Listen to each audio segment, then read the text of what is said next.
guys, this is Minanoni Hongo Lesson 1 Grammar Explanation. I highly recommend. Konnichiwa!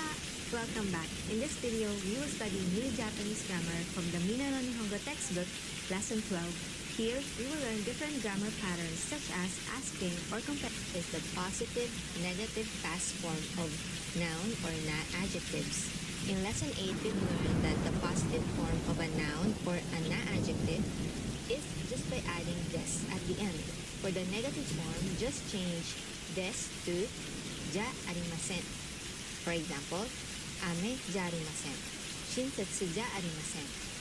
Now, in this lesson, we would learn how to form the past form of a noun or an adjective by using deshita or ja arimasen deshita. For example, for the positive form of a noun or an adjective, we change des to deshita. For example, ame deshita, it was raining. Or shinsetsu deshita, was kind. For the negative form of a noun or an adjective, we change ja arimasen to ja arimasen deshita. For example, ame ja arimasen deshita, was not raining. Or shinsetsu ja arimasen deshita, was not kind. So, again, just remember that the past form of des is deshita, and the past form of ja arimasen is ja arimasen deshita. Let's take a look at some examples. It was rainy yesterday. So we are talking about yesterday's weather. So our topic is yesterday. Kino wa. And then our adjective or noun, which is rainy, ame. And then the past form is deshita. Kino wa ame deshita. Or you can simply say kino ame deshita. It was rainy yesterday. Another example is the negative past form of the sentence. It was not rainy yesterday. Kino wa ame ja arimasen deshita. Kino wa ame.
Yesterday's exam was easy.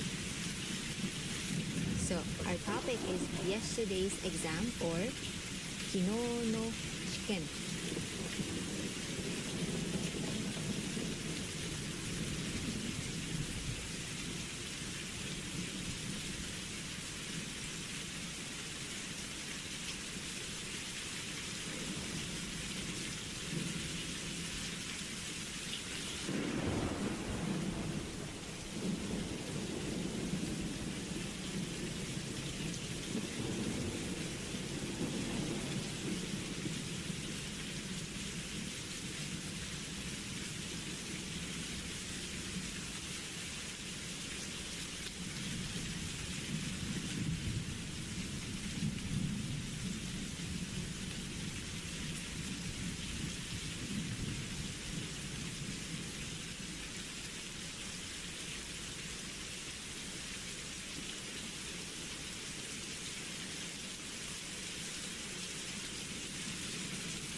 Yesterday's chicken is exam.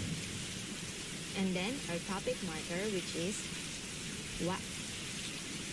And our adjective, which is easy, kantan. And then our past form is deshita.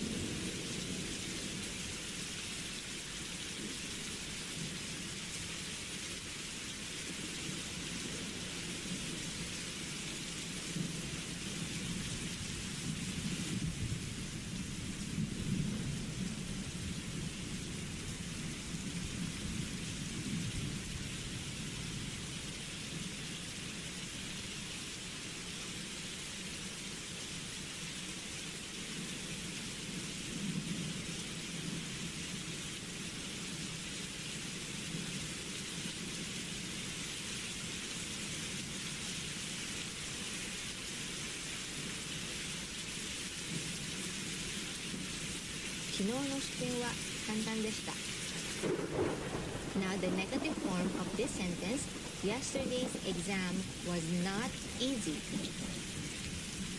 昨日の試験は followed by our adjective.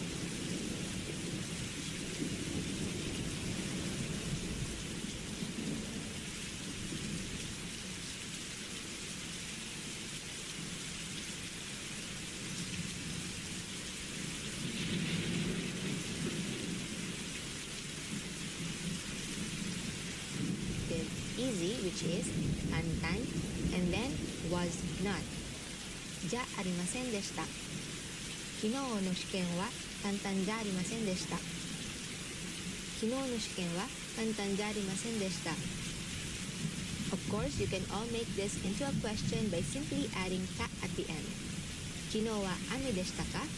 Was it rainy yesterday? Or 昨日の試験は簡単でしたか? Was yesterday's exam easy? And so on. Next is how to form the positive or negative past form of an E adjective. In Lesson 8, we've learned that the positive form of an E adjective is by simply adding des at the end. And the negative form of the E adjective is by removing I and then adding kunai, followed by des. I des, atatakai des, yokunai des, atatakunai des, and so on. Now, to make the past form of an E adjective, we use katta des or kunakatta des. For example, for our positive E adjective, I or yoy, we remove the I and then add katta. Yukatta. Was good or was okay, followed by des.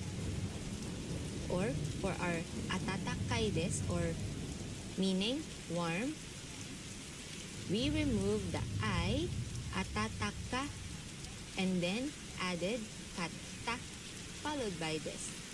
Atataka-katta des. Atataka-katta des. It was warm. For the negative form of the E adjective, we remove the I and then add kunakatta des. For example, yoy or yo kunakatta des. Yokunakatta des was not good. For our was not warm, we say atataka, and then we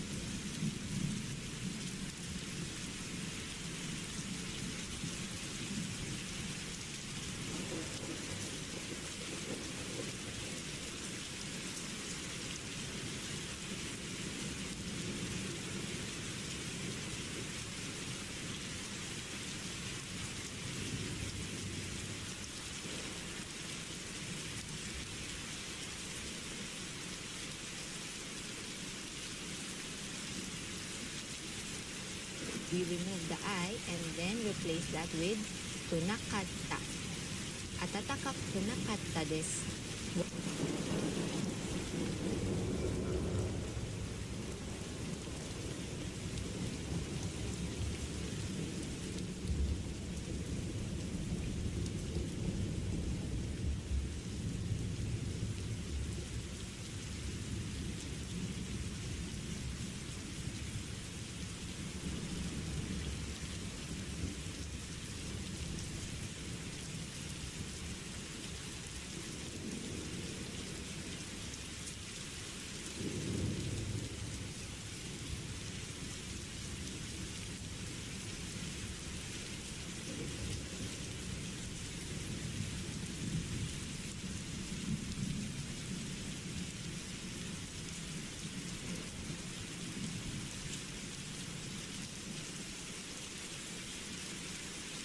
was not warm. 暖かくなかったです。Again, to form the positive and negative past form of an E adjective, we remove the I and add katta for the positive and kunakatta for the negative. For example, the coffee was good. So our topic is the coffee. Kohi wa, followed by our adjective which is good. Yoi or yo, we remove the I and add was or katta. Yo katta desu. Kohi wa yokatta desu. The negative form of this sentence is the coffee was not good. Kohi wa yo kunakatta desu. So, yo minus the I plus kunakatta. And then, des. Yokunakatta desu. Kohi wa yokunakatta desu. It was warm in Okinawa. Okinawa wa, warm is atatakai. We remove the I and add katta.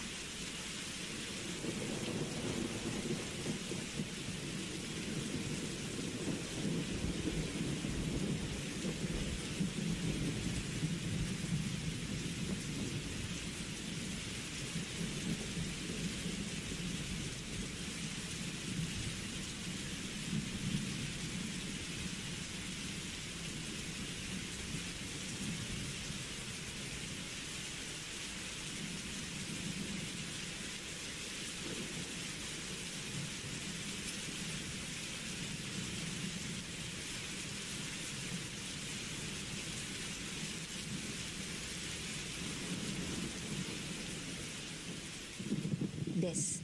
暖かかったです。沖縄は暖かかったです。The negative form of this sentence is it was not warm in Okinawa. Okinawa wa 暖か. So again, we remove the I and then add くなかったです。暖かくなかったです。沖縄は暖かくなかったです。As usual, you can turn this into a question by just adding ta at the end. Kohi wa yokatta desu ka? Was the coffee good? Okinawa wa atataka desu ka? Was it warm in Okinawa? Now, in lesson 8, we learned en wa do desu ka? Meaning, how is or how are blank. Here, we can ask the same thing using the past form. Using this pattern, en wa do deshita ka? En wa do deshita ka? So we replace des with deshita. Do deshita ka? How was blank? For example, how was yesterday's exam? So we're talking about yesterday's exam and that's our topic. Kino no shiken wa how was? どうでしたか? 昨日の試験はどうでしたか? If you want to say it was easy, 簡単でした. Another example, how was your trip? Trip is あなたの旅行 or 旅行は How was? どうでしたか? あなたの旅行はどうでしたか?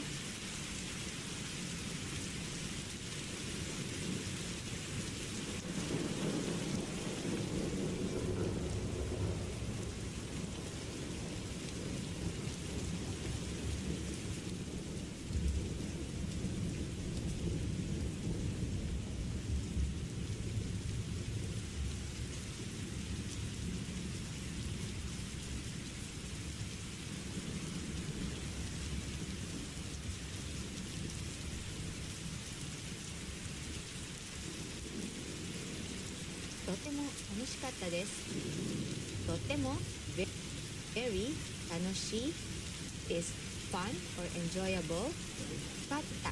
So the past form of was fun.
It was very fun, or it was very enjoyable.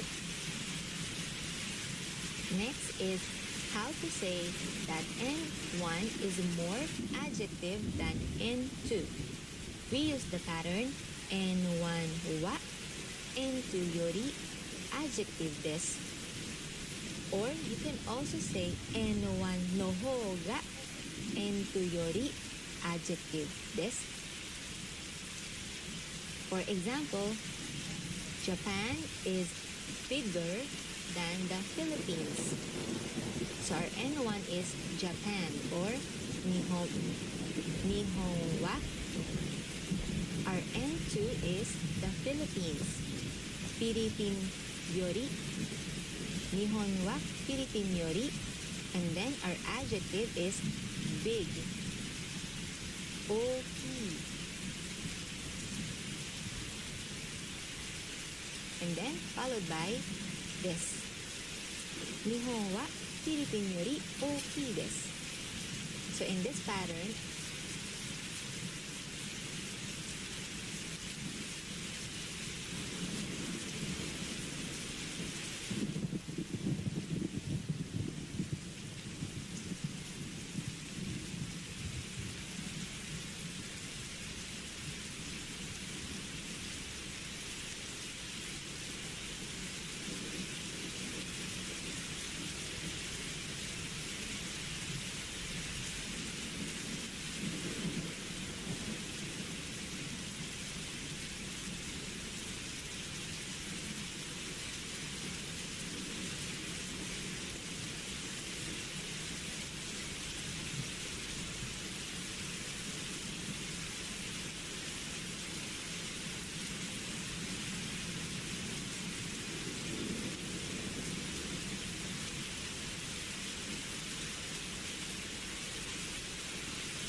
it becomes Japan is bigger than the Philippines.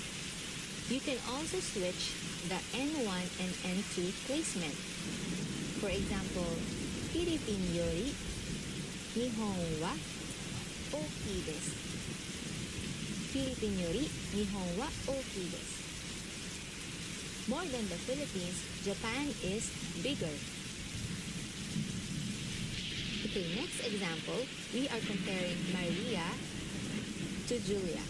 Who is better at singing? Let's say that Maria is better at singing than Julia. So our N1 is Maria, which is Maria-san no hoga. So this time we are using no hoga. And then our N2 is Julia-san yori. And our adjective is better at singing or good at singing, which is uta ga jouzu. If you remember, uta means song or singing. Ga jouzu, to be good at. So in this sentence, it becomes better at singing because we are comparing two nouns. Maria-san no hou ga Julia-san yori uta ga jouzu desu.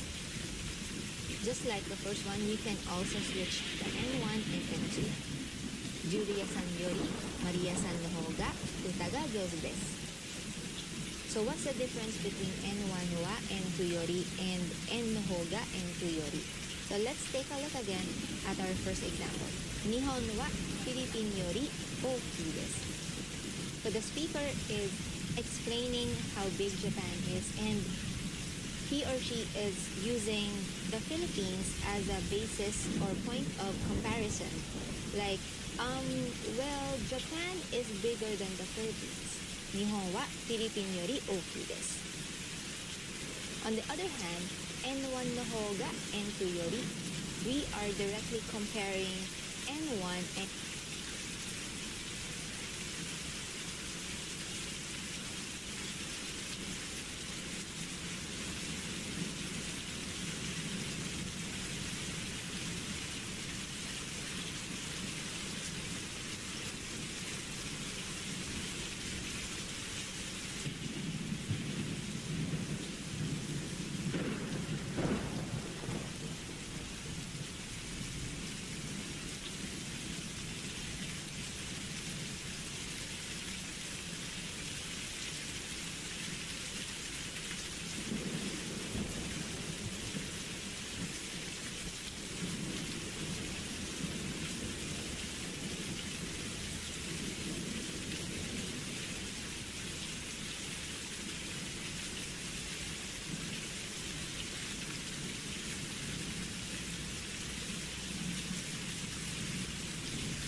N2, who is more adjective.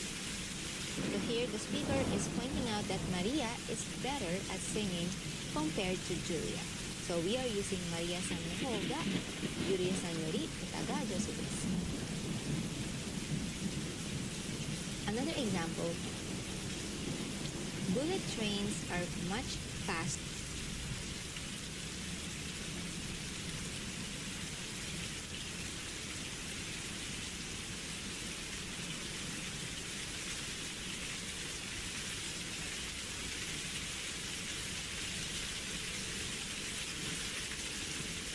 Than local trains. So our N1 is bullet trains, which is Shinkansen wa. Our N2 is local trains, Utsudensha yori. Here we are using an adverb much, which is zutto, and then our adjective, which is fast, hayai, followed by this. Shinkansen wa utsudensha yori zutto hayai desu. So much faster. Bullet trains are much faster than local trains. Another example, Chris Evans is much more handsome than Chris Pratt. This is just an example, so I know some of you might think otherwise. Anyway, our N1 is Chris Evans. クリス・エヴァンスの方がクリス・プラットより much more handsome ずっとハンサムです。クリス・エヴァンスの方がクリス・プラットよりずっとハンサムです。Of course, if you think otherwise, you can say いいえ、クリス・プラットの方がクリス・エヴァンスよりずっとハンサムです。Next is how to compare two things. Which is adjective or which is more adjective, N1 or N2? By using どちら to ask the question, the pattern is N1 と N2 とどちらが adjective ですか? Or you can also say どちらの方が adjective ですか? Let's take a look at some examples. Which is spicier, Indian curry or Japanese curry? Our N1 is Indian curry or インドのカレーと Japanese curry 日本のカレーと followed by どちらが which of the two is our adjective 辛い or spicy ですか? インドのカレーと日本のカレーとどちらが辛いですか? If you want to say Indian curry is spicier, we can say インドのカレーの方が辛いです。インドのカレーの方が辛いです。Indian curry is or Indian curry is spicier. Another example. Who is better at tennis, Serena or Venus? So our N1 is Serena or Serena さんと Venus さんとどちらが better at tennis? テニスが上手。So テニスが上手 is be good at tennis. But here it becomes better at tennis because we are comparing two people. So again, セリナさんとヴィーナスさんとどちらがテニスが上手ですか? So if you want to say Serena is or Serena is better at tennis, セリナさんの方がテニスが上手です。セリナさんの方がテニスが上手です。Another example. Which do you prefer? Coffee or tea? Or which do you like? Coffee or tea? Our N1 is coffee. コーヒーと tea is お茶とどちらが prefer or like could be いい. So in the vocabulary we've learned 何々がいい. So it means to like or prefer something. コーヒーとお茶とどちらがいいですか?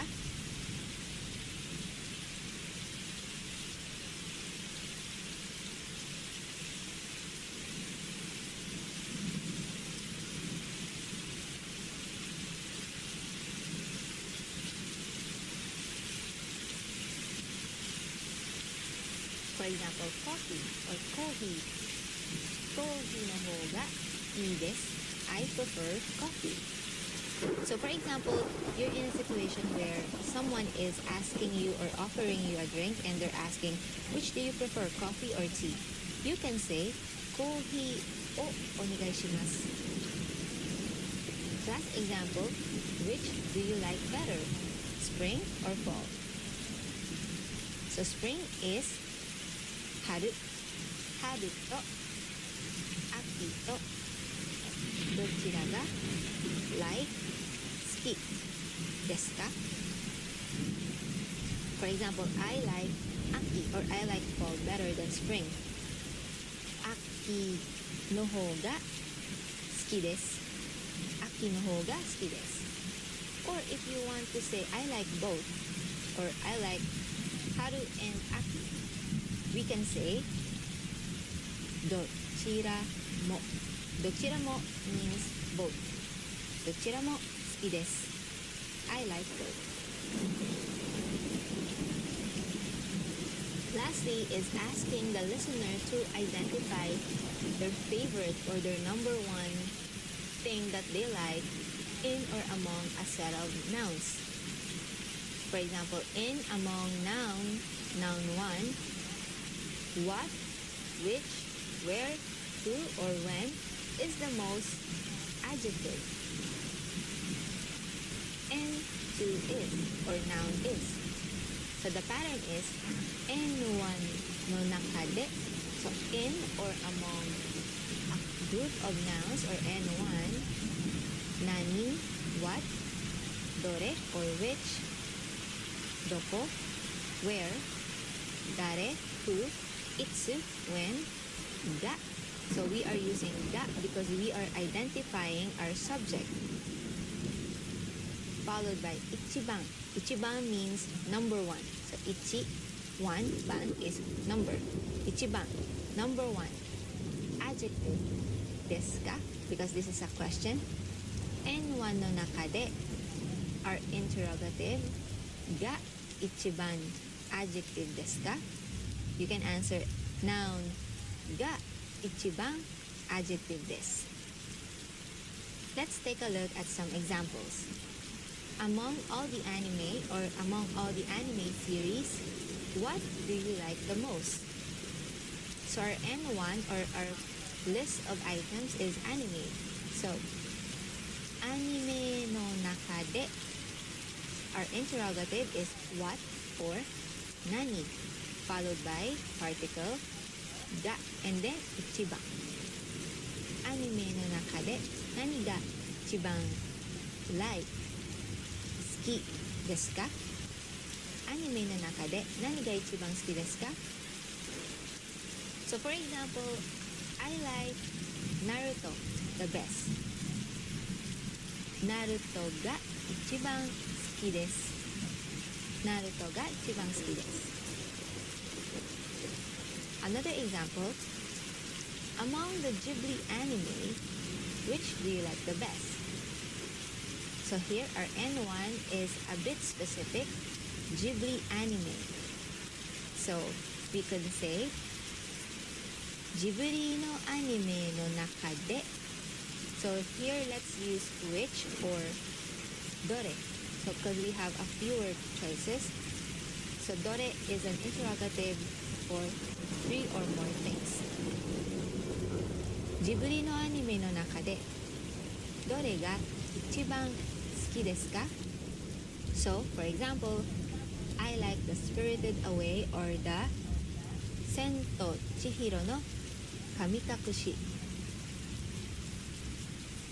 ga ichiban suki desu. So, Sento Chihiro no Kamikakushi ga ichiban suki desu. So, the English title of this anime is Spirited Away.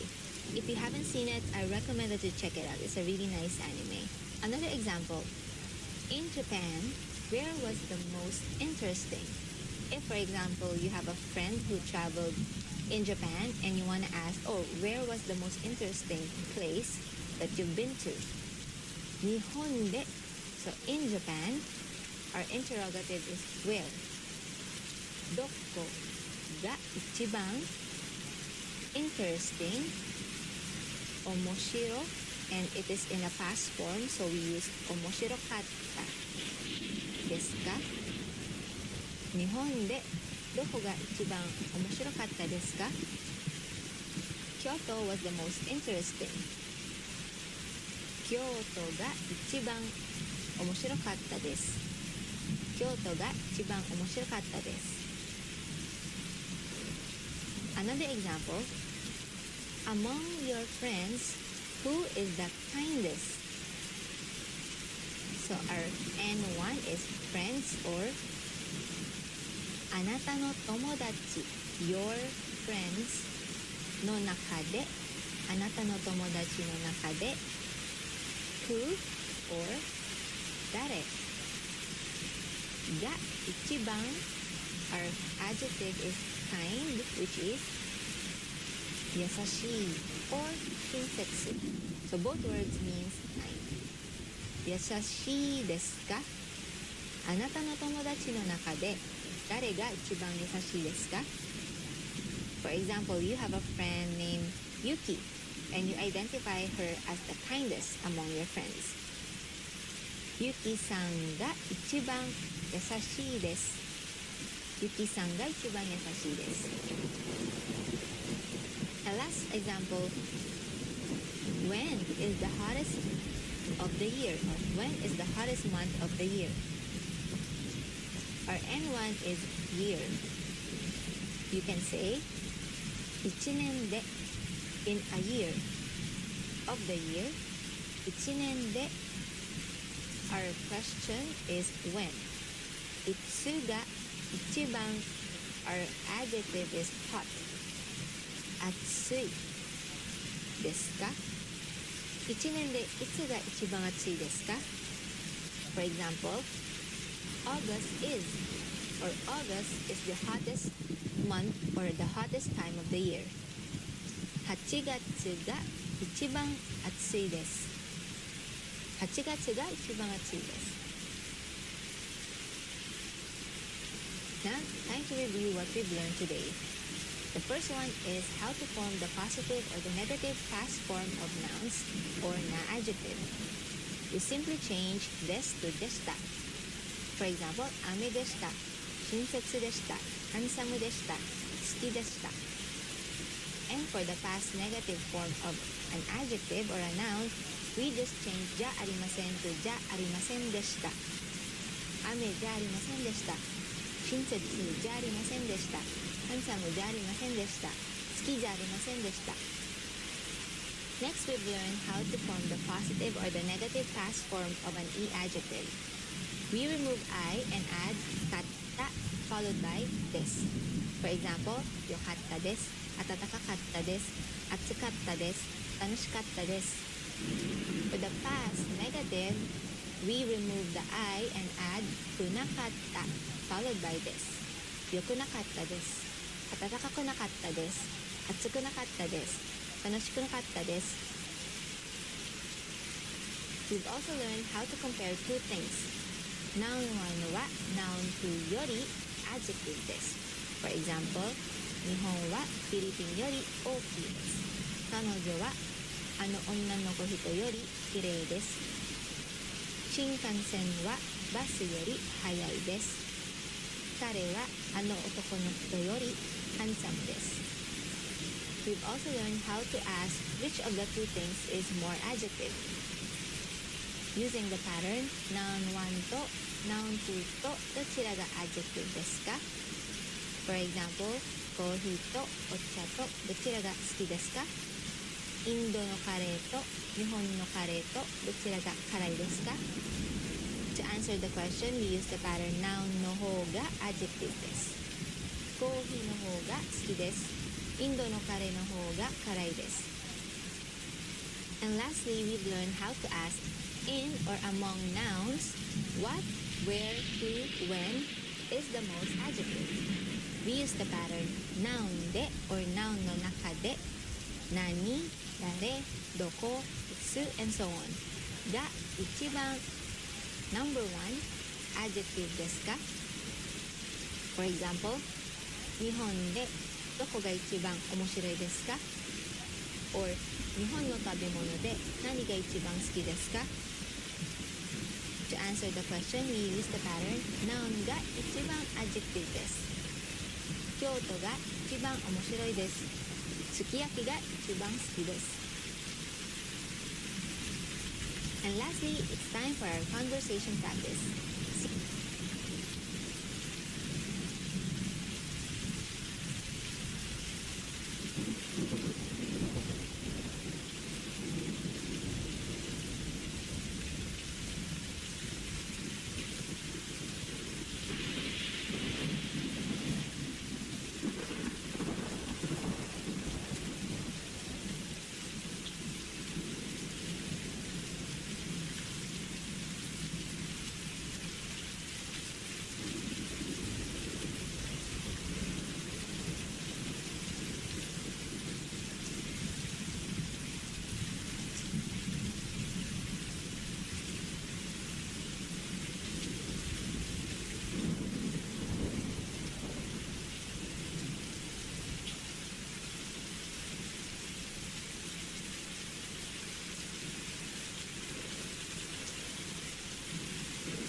Hi, and welcome to this course called Excel from the Beginning. In this course, we're going to learn how to use Excel using 6 projects that you can use in real life. So my name is Shad Sluter, and I've been a teacher for computer science and computer applications for several years. What you're about to see are applications that I've used in my classroom and have been successful with other students.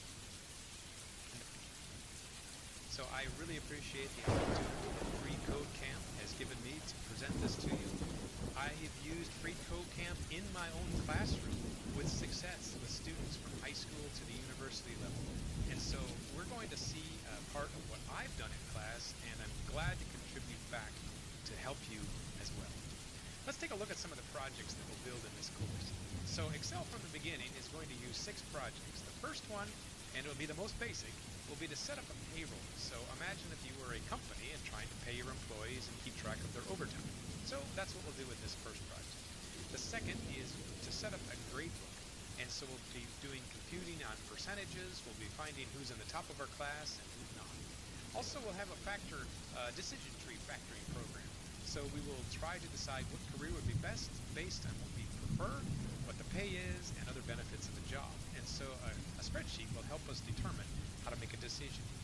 Another application we'll create is a sales database. And so I will give you a bunch of data, and we will sort that. We will determine who are the best salespeople, what their commission is, and make some charts. We'll also do what's called a car inventory project, where we'll create what's called database actions. We're going to have a large number of data again, and we can show you how to concatenate fields, how to split them, and how to make reports with this. And then lastly, I'm going to reserve this section for 6 different problems that we're going to solve.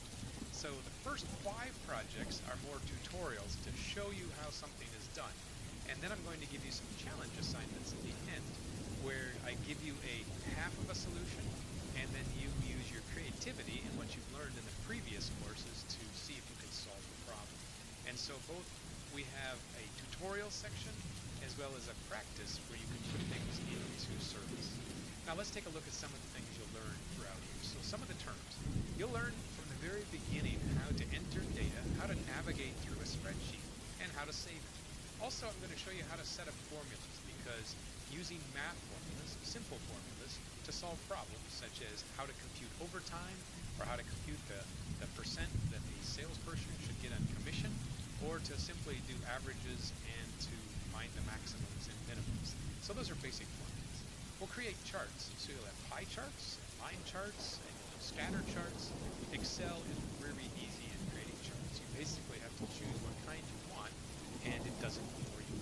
Also, we're going to do Excel with some more advanced features. So relative and absolute references is used if you have some kind of a factor that you want to use in other parts of the spreadsheet. And so that's another feature that we'll see. We're going to do imports and exports of data. So CSV is a common file you find on the internet. So maybe your bank statement comes to you in the mail, or at least online, I guess, and it says we produce these items in CSV format, as if you know what CSV format is. So we'll show you how to use this, and so you can interface with other programs on the internet. We're using something called VLOOKUP. So VLOOKUP is a powerful tool that is like searching through a menu to find the right item for your choice. Also, we're going to use pivot tables. Pivot tables are summary reports. So if you have a large amount of data and you want to condense it to a very readable decision, this is kind of a big data tool. So the last one is to split text and concatenate text, so you can modify things according to how you want them to be. So that's some of the features that were ahead of us. If this looks interesting to you, then please let's continue on with the first lesson. So here's the first lesson. We're going to work with something called payroll. And you can see that we're going to set up a group of employees. We're going to give them some fake numbers, their hourly wage, and calculate, once again, with fake numbers, how many hours they worked. Then we're going to take those numbers and use some simple formulas to fill in these columns of data where we can see how much they get paid. Also, I'll show you shortcuts so that large numbers of columns and rows get rather tedious, but there are shortcuts in Excel to make it work fast. So let's get started with our first lesson ever in Excel. So this particular lesson on Excel, the beginning parts of how to use Excel has been seen over 1 million times on my YouTube channel. So welcome. If you haven't seen it before, this is a great way to start using Excel. We're going to use Excel to create a spreadsheet for our business. We're going to launch the program and start a blank workbook. Now, since this is the first assignment that we're going to do with Microsoft Excel, we need to go through some of the things that you see in any spreadsheet. First of all, a spreadsheet is designed and organized according to cells. Just like in the game Battleship, where you have columns that are letters and rows that are numbers, you can identify cells such as this one such as G6. To enter in information into a cell, you simply click it and start typing. And so I'm going to type employee payroll. Press enter, and you notice that this cell, even though it extends into column B, really it is only in A1. Now let's use Excel as a payroll. We're going to keep track of the hours that our employees worked this week, and we'll keep track of their wages. So first of all, we need to put some column headings in. So I'm going to put in the title, last name, and then first name, and then I'm pressing tab between these keys so that the selection moves to the right. Hourly wage, and then I'm going to put in the date. Let's say January 1st and press enter. Over here, I'm going to say that this is the hours worked, and this is their total pay. So I'll just put the word pay. Now you notice you can expand a column by clicking between the column headers, like between D and E. Now you can see the whole word. The next thing you need to do is you need to invent some names. So you get to come up with about 20 names, maybe 15 for your employees. I'll type them in now. Now you can see that I've invented names, last names, and first names, and now I'm going to give them an hourly wage. Each person makes about $15 or so I'll type in some numbers here. You notice when you type in numbers, they are right justified. When you type in the person's name in your spreadsheet, that they are all left justified. That's just a convention that Microsoft Excel uses so that you can identify letters versus numbers. Now, one of the items that you will most commonly use in Excel is formatting. These are all hourly wages. I'm going to select this range with my mouse by clicking and dragging. The first square is actually highlighted even though it's white. The other ones are gray. But what I want to do is change them into a currency. So I'm going to click on the dollar sign up here. You notice that they all become dollar signs. They all are the hourly wage for each employee. Now let's invent a number for each of the employees for how long they worked. The average work week for a full-time person is about 40 hours. So I'll create I'll create the number of hours that each person worked in this column. After giving each employee a number of hours, we're going to start working with formulas now. Over here on this line, this square in E4, I'm going to create a calculated number, a calculated cell. If a person gets $15.90 an hour and they work for 40 hours, how much do they get paid? Well, fortunately, the calculations in Excel are quite easy to do. On my keyboard, I'm going to press the equal sign. And you notice up here in this area called the formula bar, we have an equal sign as well as the equal sign in the cell. Now I'm going to click on the cell that has the wage in it, $15.90. When I click there, the letter C4 is entered into the formula bar. C4 is the wage, $15.90. Now I want to multiply $15.90, so I'm going to press the Shift and the 8 key, which is the multiply sign, and then I'm going to click the 40, the number of hours that this person worked. So my formula is equals to C4 times the number that's in cell D4. When I press enter, it'll tell me that this person gets $636.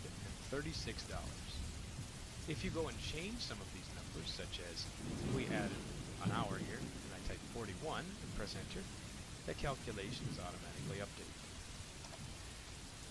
When you double click on a cell that has a formula, you will see that the colors correspond to the cells that you clicked. So C4 is in blue, which is this number, and D4 is in red. I'm going to press enter again, and it shows the numbers again. Microsoft Excel has a nice feature where you can copy and paste formulas. If I right-click on this cell and choose copy, and then I click on the next cell and choose paste, it'll automatically calculate the next line. You can also highlight a range and choose right-click and paste. It will fill down where all of those numbers are. Why does this one look like railroad tracks or a bunch of pound signs? It's because the value is actually too large to be held in this cell. So I need to make the column a little bit wider. And now it becomes visible. Another way to fill down, if you want to, you can go to the corner of a cell where there's a little green dot. And if you click exactly on the corner and drag your mouse down, it will also fill down the values in that column. And so now I've quickly calculated the pay for every single employee. One more thing we're going to do with this formula is we're going to add a few lines at the bottom. I want to know who is the maximum, press enter, who is the minimum, press enter, what is the average pay, and what is the total pay. These numbers, max, min, average, and total, are just labels. But over here in this column, I'm going to put in a corresponding formula. Microsoft Excel has hundreds of formulas that are predefined. Here's one of them. You type in the equal sign, and then you type the word MAX. You notice that these automatically are drop-down menus that show that this is one of the formulas that Excel knows about. After typing max, I use the open parentheses, which is the shift key and 9. And I'm going to drag my mouse across a range of cells. I'm going to come to the very top, release the mouse button, and press shift and 0 to do a closed parenthesis. So what this will do, it will give me the maximum of all of these cells. The maximum person is getting $45 an hour. So you can see in this line here that Trent Mann is making $45 an hour. Now I'd like to know who the minimum is, so I'm going to do the same process. Type equal sign, M-I-N, open parentheses, and drag my mouse across a range, and I will tell it what the minimum is. After I press shift, 0, enter, and the lowly person in my office is getting $6.90. That looks like it's Wall Smith. Now, what's the average employee? Well, I can type in equals and then AV, and you see there's a bunch of formulas for average. I just want this most simple one. I'm going to choose average. I'm going to select the range, close parentheses, and press enter. The average employee makes $16.48. Okay, let's take this range here of 3 different formulas, highlight it, right-click it with the mouse, copy it. Now I want to click in the next column over, right-click, and paste. And now you see that we have the maximum, the minimum, and the average for the number of hours that are being worked. Now you notice that these values are listed in dollars. They're actually not dollars. They're a number of hours that the persons are working. So I want to change these formattings back to general numbers. Up here in the ribbon, where you will find the number formatting area, there's a small arrow that if you click it, will bring up a dialog box that shows all different types of formatting for numbers. I'm going to select general and click OK. Now, why does this number have so many decimal places? It's because we are computing an average.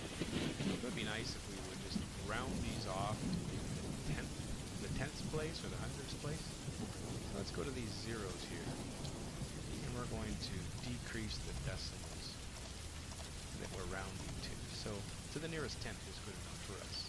So now we have the number of hours, maximum, minimum, and average for our employees here in column B. For column E, we could also find the maximum, the minimum, and the average as well. So let's highlight this group. I'm going to select this bottom right corner, drag to the right, and it fills to the right now, and it shows me that these are the maximum dollars that someone made, the minimum dollars, and the average. Once more, these are dollars figures, these are not hours, so let's change these to the dollars format. So I'm going to click up here on the dollar sign, and now we have the average, the maximum, and the minimum of the salary for this week. See if you can answer the following questions in Japanese. The first question is, 昨日の天気は良かったですか?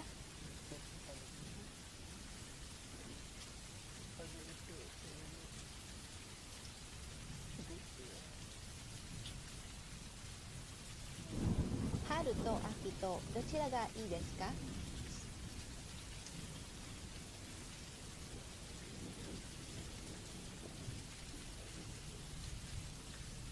Sakana と肉とどちらが好きですか?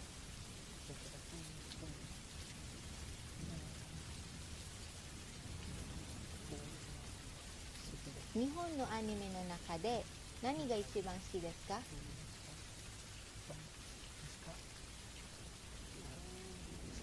有名な人の中で誰が一番好きですか? Okay, so that's it for today's lesson. どうでしたか? If you have any questions or clarifications, please comment down below. And if you find this video helpful, please click the like button. And subscribe if you don't want to miss any of the upcoming lessons. Again, thank you so much for watching. I will see you in the next one. Mata ne! 皆さん、こんにちは. Welcome back. In this video, we will learn new Japanese grammar from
or coincidences. As a history undergraduate, I had absolutely no plans of being an academic, let alone having any academic focus in Japan.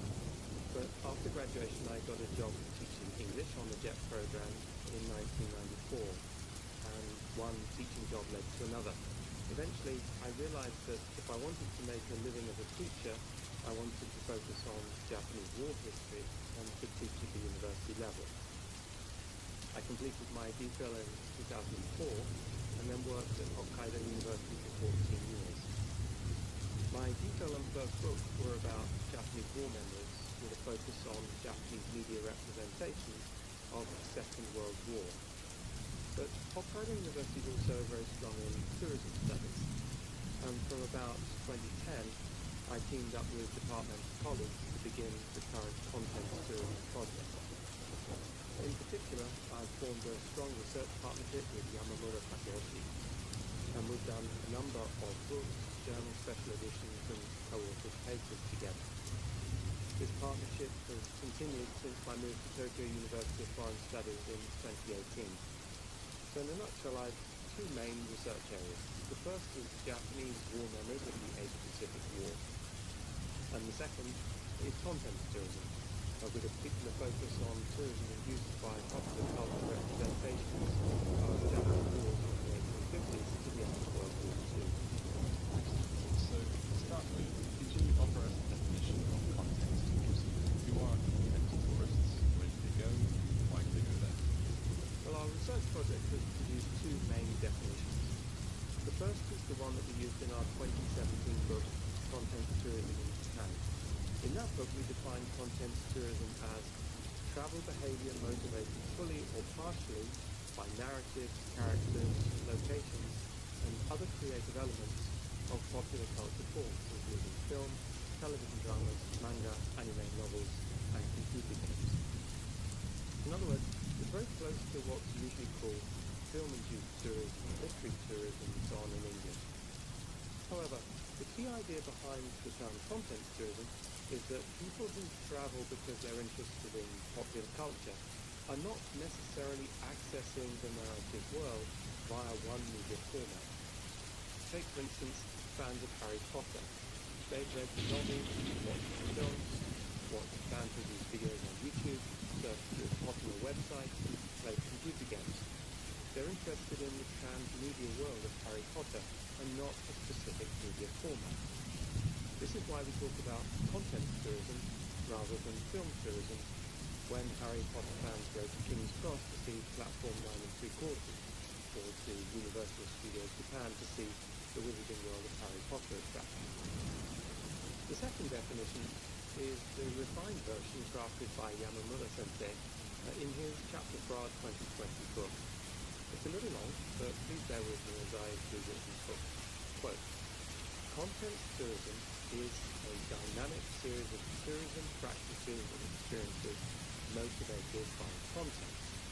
Content being defined as information, such as narratives, characters, locations, and other creative elements, being produced and edited in popular culture forms and that brings enjoyment when consumed. Content tourists access and embody narrative worlds that are evolving through contentization, namely the continual process of the development and expansion of the narrative world through both media adaptation and tourism practice. End quote. The fundamentals have not been finished, and this second definition does not invalidate the first. Rather, the key development in this second formulation is the idea that tourism has an integral part to play in the development of the narrative world. This is the process of contentization. In other words, the narrative world that fans enjoy is constantly being expanded by new films, spin-off works and so on, as well as through the development of tourist sites. Furthermore, fans are active participants in this process, not only as consumers, but also as producers of and participants in events related to the content. In one of the important early case studies of content tourism in Japan, fans of the anime Lucky Star became involved in the local Shrine Festival in the town where the anime was set. Fans also become involved in establishing the tourist trail by doing location research and identifying other sites that they feel have a connection to the narrative world. So to come to the second part of the question, who are the content tourists, where do they go, and why do they go there? First of all, we must see content tourism as a demand-side phenomenon. In other words, it's the motivations of travellers that determines whether it's content tourism or not. Lots of people go through King's Cross Station every day, but only the ones who go there to feel close to Harry Potter are the content tourists. However, within content tourists there are varying degrees of motivational strength. Strong fans will work and travel long distances specifically to visit a particular place. At a more casual level though, some people will think, oh, during my holiday to Japan, I really should see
Once everything's perfectly organized, I'll start working on my thesis.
something linked to manga anime, or they'll arrive on their holiday